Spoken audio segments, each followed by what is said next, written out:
গগৈ। মই এটি কবিতা আবৃত্তি কৰিম। কবিতাটিৰ নাম কম্পুৰ আপোন ভূত পোৱালি। কবি জ্যোতিপ্ৰসাদ আগৰৱালা। মা, মই সপোনত দেখিলোঁ দুটা ভূতৰ পোৱালি আৰু দুজনী নাক জিলিকা চকু টেলেকা পিলিকা পিলিকা টিলিকা টিলিকা যখিনী ছোৱালী। এটা কলা এটা বগা নাঙত পিঙত ভূত কথা পাতে টাকুট টাকুট কুট। এটাই ক'লে পুত পুত পুত, ইটোৱে মা নাক জোকাৰি ক'লে ধুত ধুত। মা, দেখিবলৈ এনে ভাল ভূত পোৱালিৰ নাচ, কিবা কিবি গান গাই খোচ খাচ খাচ, এংকুৰ পেংকুৰ কৰি যায় লৰি লৰি।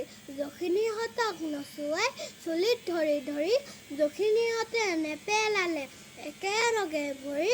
ছয় খোৱা যখিনীয়ে নাচে কঁকাল ভাঙি। নমস্কাৰ।